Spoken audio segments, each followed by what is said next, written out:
제가 고등학교 1학년 여름 수련회 때에 예수님을 나의 주님과 나의 하나님으로 영접했습니다. 하나님 말씀에 대한 갈급함이 참을 수가 없어서 학교가 끝나면 광화문에 있는 생명의 말씀사와 교보문고를 자주 찾아갔습니다.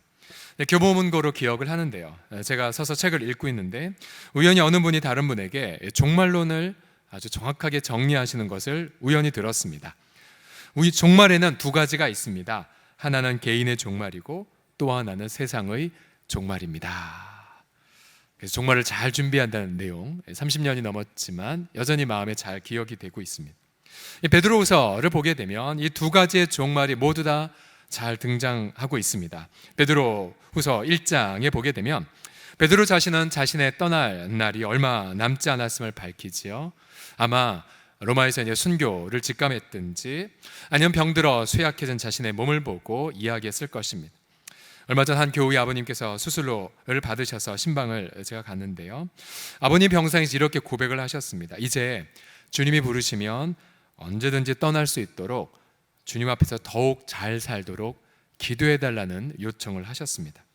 베드로 자신은 떠났지만 성도들에게 여러 차례 너희가 진실한 마음으로 살기를 원한다라고 그렇게 밝혔죠. 이제 베드로는 개인의 종말뿐만 아니라 세상의 종말을 여러 번 언급합니다. 베드로서 2장에 따르면 옛날에도 세상에 몇 차례 심판을 받았다라고 상기를 했고요. 급기야 3장에서는 세상의 종말을 불의 심판으로 이렇게 설명을 합니다. 3장 10절을 다시 보시면 그러나 주의 날이 도둑같이 오리니 그 날에는 하늘이 온 우주가 큰 소리로 떠나가고 물질이 모든 원소들이 뜨거운 불에 풀어지고 땅과 그 중에는 모든 일이 드러나리로다라고 말하고 있습니다.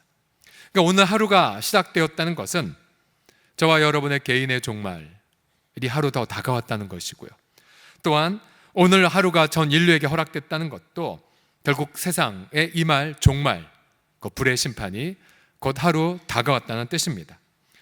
저와 여러분 개인과 이 세상의 종말 앞에 과연 제대로 준비하고 있습니까?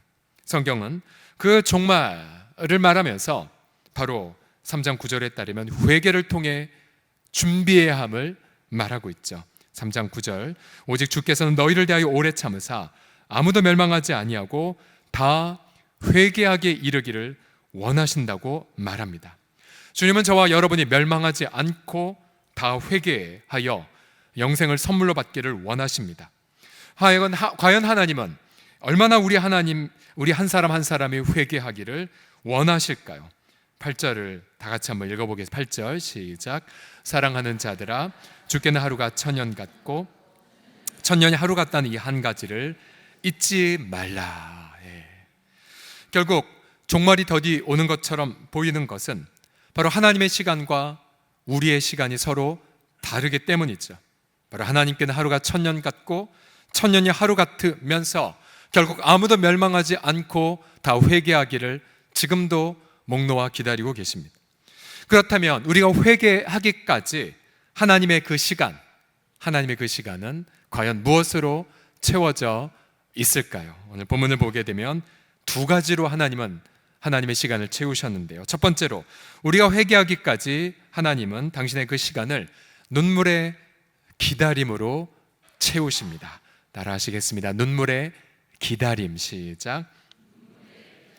먼저 하나님의 시간의 첫 번째 기준, 하루가 천년 같다는 것을 묵상해 보죠. 주께는 하루가 천년 같고 묵상하면서 몇 달 전 있었던 일이 떠올랐습니다. 몇 달 전 가족이 함께 교보문고를 갔는데요, 사람이 너무 많았습니다. 잠깐 사이에 막내를 잃어버렸어요. 수많은 인파 속에 아이가 보이지 않는 것입니다. 물론 5분 후에 아이가 입은 옷을 입은 방송이 나가자마자 바로 한 5분도 안 돼서 찾긴 했었지만 여러분, 그 5분의 그 기간이 제게는 무한한 시간처럼 느껴졌어요. 얼마나 못났으면 아이를 잃어버리냐, 내가 왜 이랬나, 이 죄책감과 이 초조감 말로 다 표현할 수가 없었어요. 5분이 영원한 것 같았습니다. 누가복음 15장을 보게 되면 집을 나가버린 아들을 기다리는 아버지의 심경 어땠을까요? 아마 아버지는 눈을 뜨면 그날 하루하루가 지옥처럼 느껴졌겠지요. 밥도 제대로 먹지 못했겠고, 그래서 그 아버지는 집 나간 아들 돌아오기까지 그 하루의 무게를 감당할 수 없었을 것입니다. 그러자 누가복음 15장 20절 보면 이제 아들이 일어나 아버지께로 돌아가고, 아직도 거리가 멀었지만 아버지는 어떻게 했습니까? 아버지는 돌아오는 아들, 즉 회개하는 아들을 보고 측은히 불쌍히 여겨 어떻게 했어요? 달려갔습니다. 달려갔어요. 아마 한국말로 썼다면 여기 이게 추가됐겠죠. 버선발로 달려가니라, 그랬겠죠. 목을 완고 입을 맞춘 것, 바로 이것이 바로 하나님 아버지의 우리를 향한 마음입니다. 마음. 여러분, 우리가 하나님께로 돌아가지 않으면 하나님 오늘 하루를 어떻게 여기시냐면 천년의 고통처럼 기다리세요. 천년의 무게. 9절에 보시면 오직 주께서 너희를 대하여 오래 참으사 아무도 멸망하지 아니하고 다 회개하게 이르기를 원하신다고 하셨죠.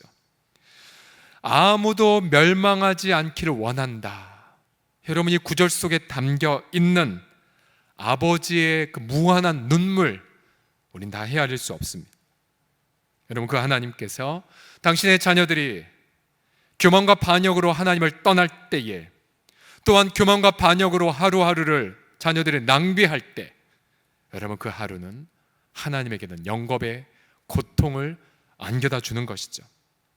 예레미야 31장 20절에 보면 하나님의 아버지의 마음이 이렇게 묘사되어 있어요. 같이 읽어보죠. 시작. 에브라임은 나의 사랑하는 아들, 기뻐하는 자식이 아니냐. 내가 그를 책망하여 말할 때마다 깊이 생각하노라. 그러므로 그를 위하여 내 창자가 들끓으니 내가 반드시 그를 불쌍히 여기리라. 여호와의 말씀이니라. 우리가 무언가 고통한 일이 생기면 간장이 녹듯 혹은 애절한 이런 표현을 쓰지요.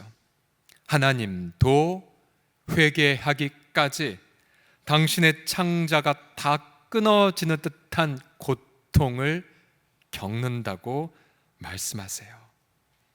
주님은 그 고통의 눈물 때문에 친히 사람이 되셨죠. 여러분, 그것은 당신의 그 영원한 시간을 포기하신 것이고요, 우리의 유한한 시간을 선택하신 것이죠. 그 우리 인간의 시간을 선택한 대가는 너무 컸습니다. 인간의 모든 질고와 눈물을 다 짊어지셨기 때문이죠. 우리의 죄책, 우리의 저주를 연약한 예수 그리스도, 그가 다 담당하셨습니다. 그가 이 땅에 오셔서 마태복음 9장에 따르면 무리를 보시고 불쌍히 여기셨습니다. 이는 그들이 목자 없는 양과 같이 고생하며 기진함이라고 말씀하셨죠.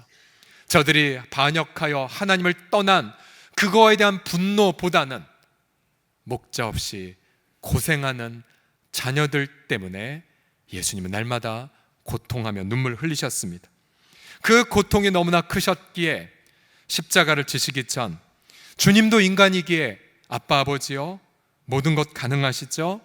제가 십자가를 지지 않는 방법이 있을까요? 라고 기도하셨지만, 그러나 자신의 고통보다 우리의 고통을 보셨기에 그는 이렇게 기도하셨죠. 그러나 나의 원대로 마시옵고 아버지 원대로 하옵소서 라고 기도하시면서 우리의 이름을 하나하나 부르시며 십자가의 고통의 잔을 남김없이 마시었습니다.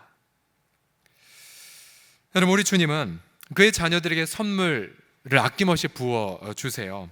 제가 이번 주 한 주간에도 경험한 선물들을 보게 되면 주님은 날마다 새벽마다 새로운 능력과 통찰력을 부어주셨고, 또 인내와 사랑의 마음을 부어주셨고, 또 무엇보다 이 하늘의 기쁨, 날마다 하늘의 기쁨을 충만하게 채워주셨어요. 충만한 기쁨을 경험하다 보니까 제 속에 있는 그러한 미처 하나님께 고백하지 못했던 여러 어떤 연약함들 하나님 남김없이 다 가져가시고 완전히 주의 기쁨으로 충만하게 해주십시오 라는 그런 고백, 너무나 귀한 기쁨의 시간들을 보내었고요. 또한 교회적으로는 우리 다음 세대들이 하나님 미리 기획하셨죠. 미리 계획하셨고 하나님이 다 문을 열어주셔서 우리 아이들이 가서 정말 하나님 앞에 큰 도전과 또 그런 은혜들을 받고 왔고요. 우리 잠시 후에 영상과 간증을 듣겠지만요. 또 동경복음교회 아낌없는 선물 섬김도 받았습니다. 또 우리는 목요일 날 태풍이 올라와 염려했지만 우리 아이들은요, 어떤 줄 아십니까? 동경에서 비행기 이륙할 때 비가 오지 않았고요, 한국 비행기 착륙하고 아이들이 탄 버스가 교회에 올 때 오던 비도 다 멎어버렸어요. 그러나 여러분, 주님이 주시는 가장 소중하면서 최종적 선물이 무엇인 줄 아십니까? 주님이 정말 우리에게 주시고 싶은 선물은 눈물이에요. 눈물. 주님의 자신의 눈물. 주님은 자신이 사랑하는 이들에게, 그러니까 여러분처럼 더욱더 주 앞에 가까이 가기를 원하는, 하나님을 경외하는 여러분들에게 하나님 이렇게 말씀하세요. 사랑하는 나의 아들과 나의 딸아, 내가 저 영혼이 돌아오기까지 나의 하루는 천년의 무게보다 더 아프구나. 나의 무게를, 나의 아픔을 함께 나누어 주지 않겠니? 주님은 자신과 함께 울어줄 사람을 찾고 계시고요, 그리고는 우리에게 당신 자신의 눈물을 오픈해 주십니다. 우리가 오늘 이 자리에, 이처럼 아름다운 예배당에, 또 이 쾌적한 환경에서 그 누구의 방해도 없이 예배를 드릴 수 있는 이유가 무엇입니까?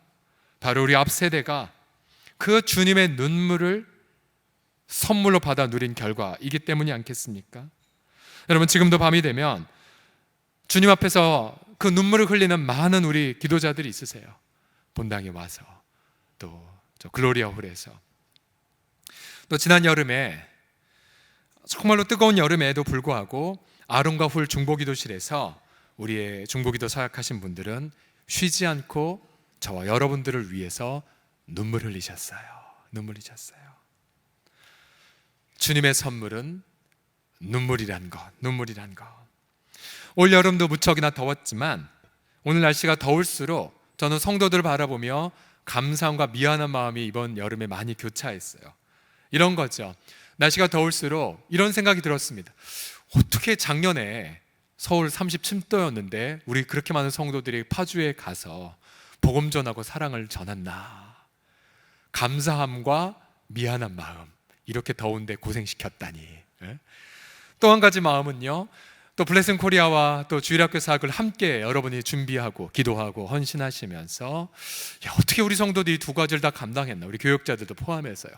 너무 대단하다. 그러면서 또 미안한 마음.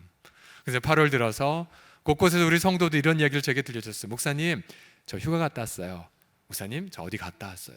근데 그 휴가 갔다 왔다는 말이 제게 얼마나 기뻤는지 모릅니다. 여러분, 이제 우리는 곧 사랑방교회, 이제 이번 주 토요일 날 섬김의 수련회가 시작이 되고요, 또 9월 달에 전도폭발 훈련, 또 중보기도 훈련 8월 말에, 또 9월에 임직자 선거, 또 10월에 사랑의 바자회와 또 11월에 새세명 축제를 앞두고 있지만, 그러나 여러분, 여름의 휴식 이후에 곧바로 사역하려고 하지 마십시오. 또 쉼 이후에 바로 봉사하려고 염려하지 마십시오. 오히려 우리 가운데 가장 필요한 것은 하루를 천년의 무게로 견디시는 하나님의 애틋한 눈물입니다. 눈물. 주님 앞에 나아가십시오. 주님과의 관계를 회복하십시오. 밀렸던 성경 묵상을 회복하시고, 또 새벽에 주 앞에 제단을 쌓으실 분들 나오셔서 새벽에 자신의 마음을 들이시고요. 여러분, 우리의 영혼의 회복, 영혼의 영적 각성은 어떻게 회복되냐면 바로 한 영혼을 향한 주님의 눈물을 회복할 때에 비로소 우리 영혼에 각성되는 것 아십니까? 여러분, 그렇게 삼은 성령의 충만함, 다르게 오는 것이 아니에요. 바로 하나님이 주신 그 영혼들을 붙잡고 주님의 그 아픔으로 함께 아파할 때에, 또 주님의 그 눈물로 내가 함께 눈물을 흘릴 때에 그렇게 사모하는 성령의 충만함, 그렇게 우리가 목 놓아 기도하는 성령의 권능과 성령의 기름 부으심이, 성령의 그 놀라운 기쁨이 여러분, 그 주님의 눈물을 흘리는 여러분들에게 가득히 차고 넘치게 될 줄을 믿습니다. 하루를 천년의 그 무게를 견디시는 주 앞에 나아가 주와 함께 하나님의 그 시간으로 여러분을 채워갈 때에, 비록 우리에게도 이런 아픔들이 있잖아요. 내 고통이 너무 커서 하나님의 고통 언제 끝나요? 하나님의 아픔 언제 끝나요? 영원한 것 같이 보이는 부분들이 있지요. 근데 여러분, 그때에 내 아픔이 영원할 것 같을 때, 여러분 눈을 들어 나를 위해 영원한 고통으로 하나님의 시간을 보내시는 하나님의 마음으로 여러분의 고통을 채워가실 때 어느덧 현재의 고통은 장차 올 영광과 좋게 비교할 수 없다는 말씀을 깨달으면서 나의 고통을 기쁨으로 이기게 될 줄을 믿으시기 바랍니다. 마지막으로 우리가 회개하기까지 하나님의 시간은 사랑의 기다림으로 채워져 있습니다. 사랑의 기다림. 한번 따라 하시겠습니다. 시작. 사랑의 기다림. 오늘 성경 8절에 보면 주께는 1000년이 하루 같다라고 하셨어요. 1000년을 하루처럼 보신다. 구약을 보면 1000년을 하루처럼 보인 것을 깨닫게 해준 한 인물이 나옵니다. 바로 야곱이죠. 야곱 그가 낯선 타지에서 라헬이라는 처자를 만났고요. 사랑하기 시작했습니다. 물론 신랑으로서 준비가 되지 않아서 돈을 열심히 벌어야 했습니다. 그래서 그는 라헬 아버지 밑에 직원으로 들어갔죠. 그리고 열심히 밤낮으로 양을 쳤습니다. 그러나 그 라헬 아버지는 악덕 고용주였어요. 요즘 말로 말하면 노동계약 지키지 않았고 임금 10번이나 체불했고요. 근로조건은 최악이었습니다. 야곱은 너무나 큰 고생을 많이 했죠. 그리고 결혼하기까지 무려 7년이나 소요가 되었어요. 다 늙은 노총각이 돼버렸습니다.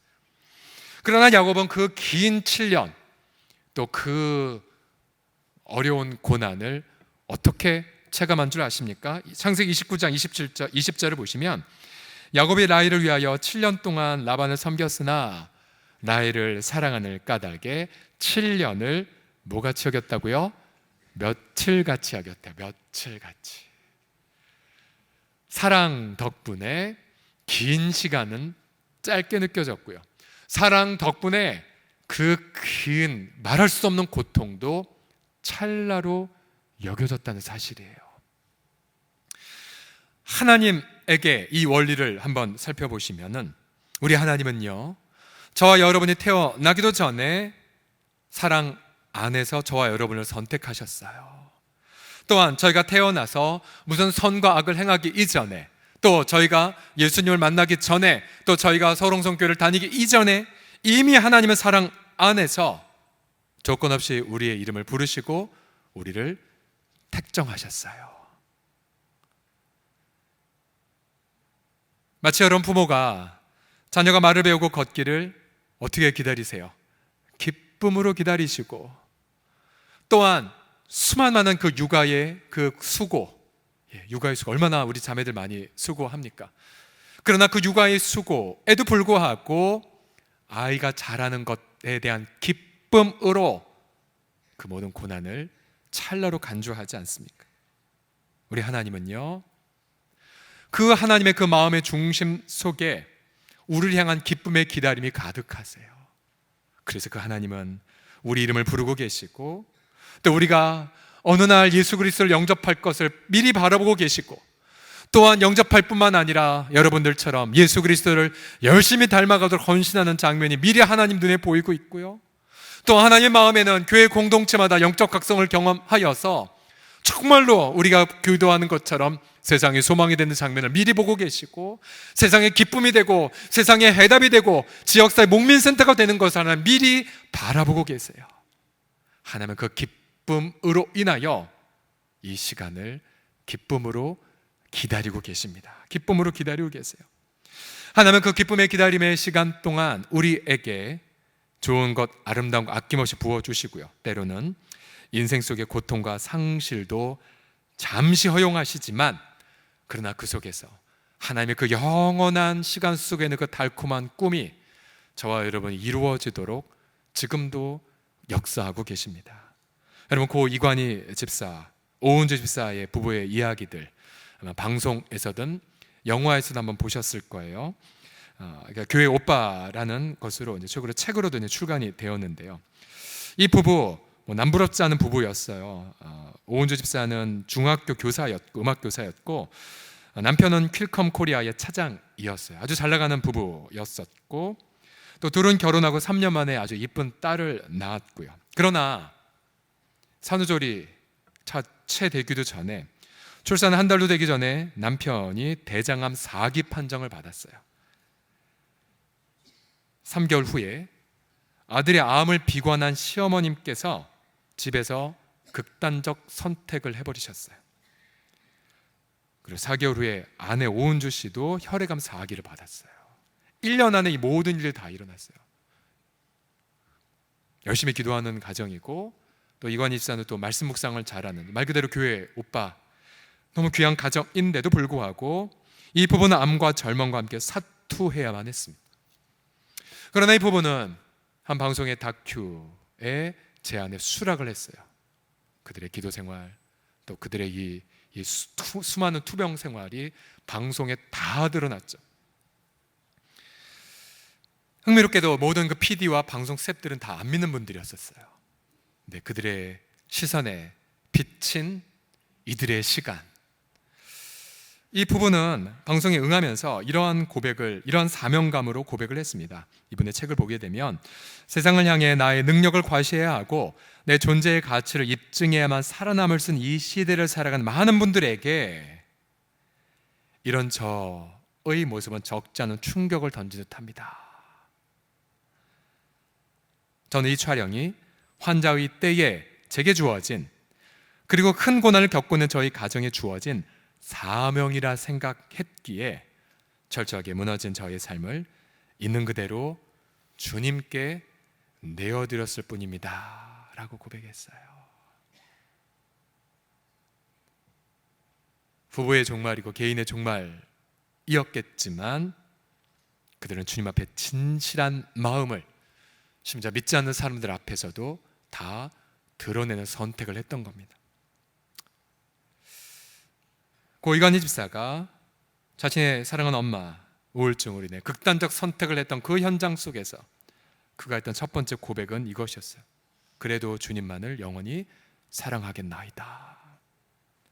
책을 보니까요, 어떤 환난이 와도 주님만을 사랑하겠습니다.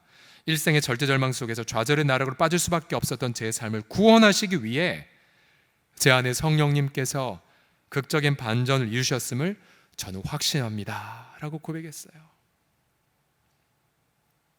이 종말과 같은 가족의 그 시간 속에 그는 성령을 통해 하나님의 영원한 시간을 꿈꾸고 경험했던 거죠. 마침내 3년의 투병 이후에 영화를 막 마무리하고 이제 소천을 이제 하셨는데요. 40대 초반에. 근데 하루의 가치를 이분이 이렇게 피력을 했어요. 왜 저보고 하루라도 더 살아야 되냐고 물어봤을 때는 하루라는 시간을 통해서 제가 조금이라도 더 온전해질 수 있는 기회를 갖고 싶은 거예요. 베드로서의 성숙의 주제가 딱 맞죠. 서투르고 부족한 점들이 많았던 삶이었기 때문에 하루라는 시간이라도 주어진다면 조금이라도 더 온전하고 성숙한 하루를 살 수 있는 기회를 갖고 싶었고, 그것이 바로 하루의 삶의 이유였습니다라고 고백했습니다. 인간의 시간의 관점으로 이 부부의 인생은 불행하다고 할 수 있지만, 그러나 우리 어느 누구도 이 부부의 인생을 짧다라고, 가치가 없다라고 말할 자는 아무도 없을 것입니다. 믿지 않는 PD의 눈, 믿지 않는 방송 스텝의 눈에서조차도 그들에게는 인간의 시간이 전부가 아니라 바로 그와 평온할 수 없는 하나님의 영원한 가치의 시간이 있음을 감지하지 않았습니다. 여러분, 이처럼 하나님의 시간과 우리의 시간은 다릅니다. 하나님 우리의 짧은 시간을 하나님의 영원한 시간으로 바꾸어 가시고요, 영원할 것 같은 고난의 시간 속에서도 하나님의 그 꿈을 꾸게 하심을 통하여 하나님의 시간으로 사는 법을 배워가게 하십니다. 선지자 예레미야, 그는 개인의 종말뿐만 아니라 나라의 종말, 나라가 망해버렸고 성전이 불타버렸던 철저한 종말의 시대를 살았던 슬픔의 선지자, 눈물의 선지자였죠. 그러나 그의 성경을 보게 되면 심판으로 인해서 눈물을 흘리고 통곡하다가도 어느 순간 하나님의 달콤한 꿈을 꾸는 장면이 계속 나와요. 예레미야 31장 23절에 보게 되면 내가 그 사로잡힌 자를 돌아오게 할 거다. 그들이 유다 땅과 그 성읍들에서 다시 이 말을 쓰는 것이다. 곧 의로운 처소여, 거룩한 산이여, 여호와께서 내게 복 주시기를 원하노라 할 것이고, 유다와 그 모든 성읍의 농부와 양떼를 인도하는 자가 거기에 함께 살리니 이는 내가 그 피곤한 심령을 상쾌하게 하며 모든 연약한 심령을 만족하게 하였음이라 하시기로 내가 깨어보니 내 잠이 달았더라.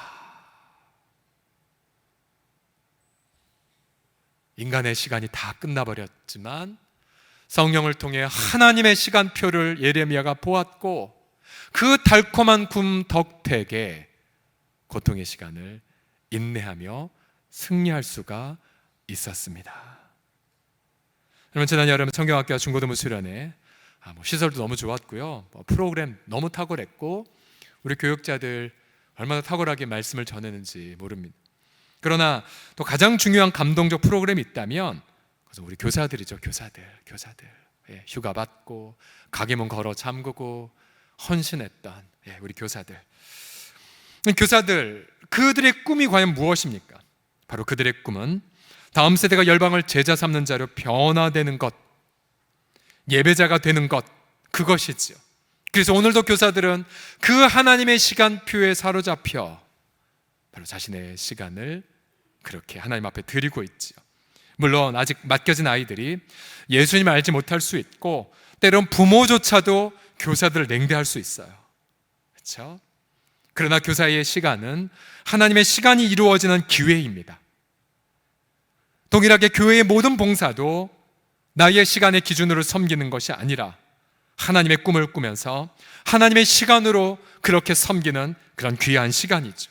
여러분, 우리 공동체에서 이처럼 인간의 시간이 아니라 하나님의 시간으로 여러분들이 살아갈 때, 곧 나의 유한한 시간을 사랑으로 채워가고 눈물로 기도로 채워갈 때에 저와 여러분의 이 보잘것없는 인간의 시간 속에 하나님의 영원한 그 달콤한 꿈이 이루어지는 감격을 맛보게 될 줄을 저는 확신합니다. 북한에서 949일 동안이나 독방 감옥에 갇혔다가 풀려난 이면수 목사님, 캐나다 교회를 섬기고 계신 이면수 목사님이 최근에 내가 누구를 두려워하리라는 고백을 펴내셨어요.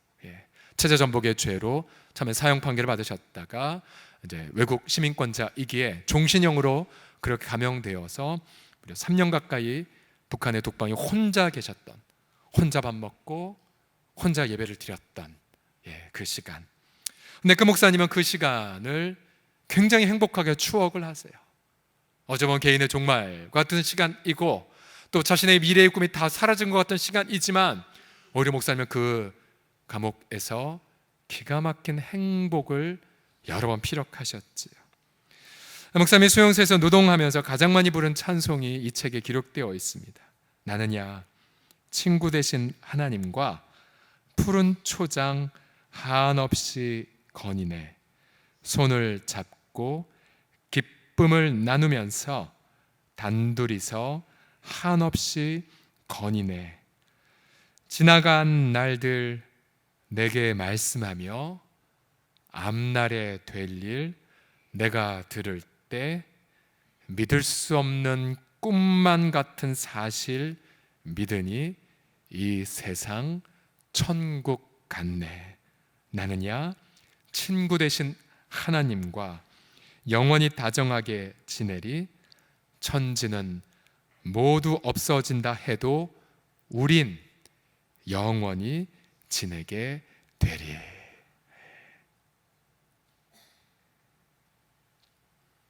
개인의 종말이 다가온 것 같고 세상의 종말이 온 것 같더라도 하루를 천년처럼, 천년을 하루처럼 간주하시는 하나님과 동행한다면 우리의 시간은 아름다운 하나님의 꿈이 이루어지는 하나님의 시간이 될 줄을 믿습니다. 기도하겠습니다.